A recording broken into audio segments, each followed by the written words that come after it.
I'm Lieutenant Joseph Ray from the Town of Orchard Park Police Department. I am the leader of the Orchard Park Police Department CIT team and a big proponent of it. My name is Stefanie. I'm a CIT crisis case manager. First time that we met up with Mary, she called and reported really bad domestic.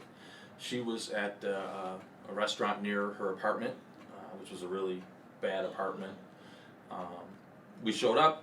Way too many police officers show up because of the nature of the call, and it was a Bills game day. The Bills Stadium is in Orchard Park, so we had a ton of officers working. Ended up arresting the boyfriend. Detectives were involved. It was a major investigation, and we already now have them both kind of involved in the court process.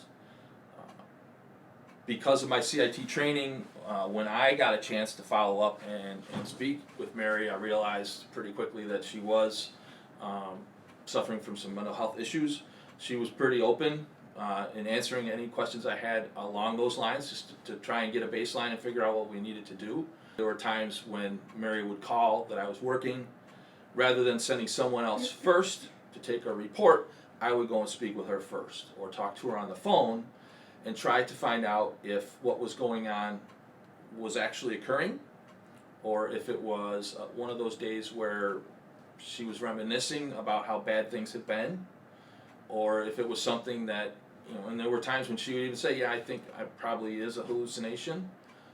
Okay, we'll go and verify that, and then get her in touch with providers that she had that were, she said, as far as I know, she had a counselor that she could call, so we try to get her to call the counselor.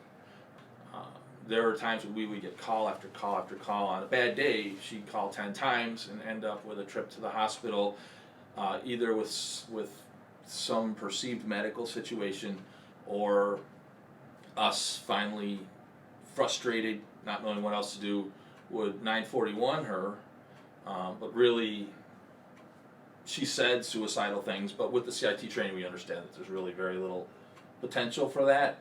Really not the way to do it. We're just kind of passing the problem to ECMC for a couple hours, and then she's on her way home. So it wasn't working well. We weren't helping her. And then with her boyfriend, there would be an order of protection. He would be arrested. He clearly wasn't aware of how much trouble he was getting in. He didn't understand the whole situation. As soon as he would be released, he'd go right back and stay with Mary. Mary would not have a problem with that for a couple of months, and then would call and report an issue. And it got to the point before I got Stefanie involved that one of our officers, out of frustration, arrested them both. But now we have orders of protection. They're back into the court system, and they're on the edge of serious legal trouble if we don't do anything different, and if they continue living the way they're living, which there's no reason for them to change. I started with Mary and knowing her when I was in outreach. I was in outreach prior to CIT, and we were there a lot. So I knew that when I took on working with Orchard Park, that would be one of my first cases that I would deal with, to help the Orchard Park police not have to go there so much, and if she is calling, to show her what the appropriate use of 911 is. So I really worked with her first on how to use 911 and when to call crisis services instead of the Orchard Park police. With that, I started working with her treatment provider, who was not aware at all that police were going there almost every day, and they started to change her medication and then get her into a different living facility that was better suited for her. One of the tenets, the tenet of CIT is keeping people out of jail.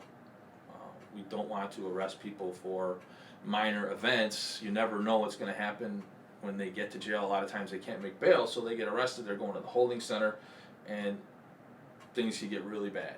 And we just want to avoid that. The next thing we want to avoid is unnecessary 941s when people can be kept, they can get treatment outside of that setting, and a lot of times crisis service can help accelerate that. So again, once I find that we have an issue, I let Stefanie know what's going on, and then oftentimes she's got enough information already to come up with a plan of action. Once I receive the referral, I do make contact, whether it is over the phone or in person with the client. I assess where they're at with their mental health. Are they at a point where they're in crisis, or are they already out of the crisis? And we can begin to focus on treatment plans and how to get them stable in the community without going to jail or the hospital. And then with that, we kind of also introduce our peer with CIT, Gerald, and he also works with them on a level of recovery as well. The challenges that I find that are most prevalent are the lack of resources in the communities that I'm working in. So I'm working in a lot of the suburban areas. Isn't a lot of resources for these people to reach out to, other than one or two places that are in their towns. But these people don't have cars. There aren't buses that are going out to these places. So it's really the lack of resources that I find challenging. Stigma of mental health, all the way around, is the horrendous problem. The only thing I can compare it to, 20 years ago when I was a young police officer, the old guys then were really upset with us going out and making a lot of DWI arrests. Why weren't we giving the guy a ride home? Why didn't we just take his keys?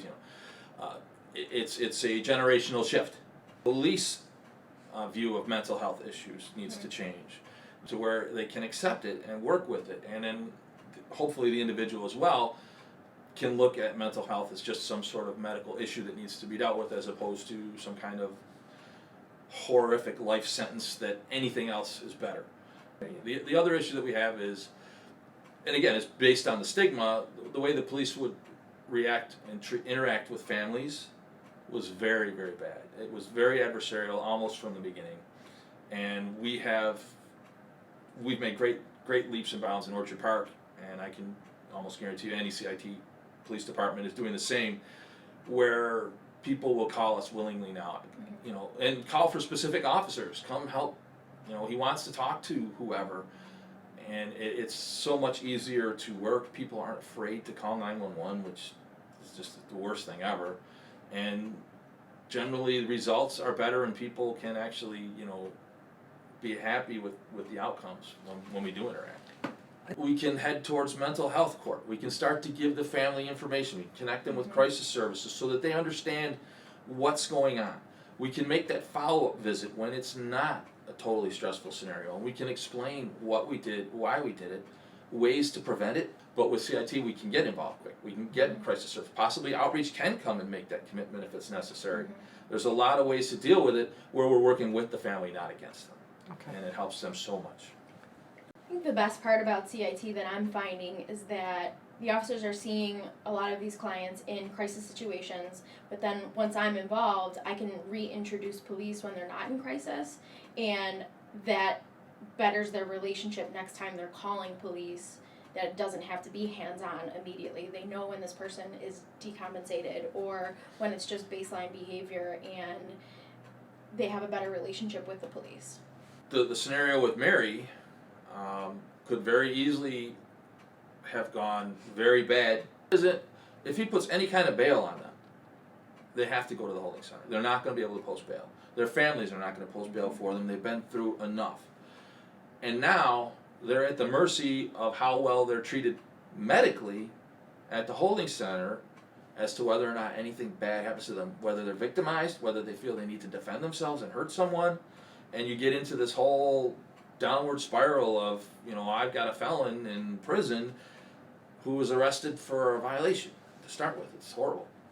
When families call us to say that their family member is suicidal and has weapons in the home, their initial thought is don't call the police, but then you explain to them that we have the CIT program and you explain to them what that's about and how they will respond differently because of that training.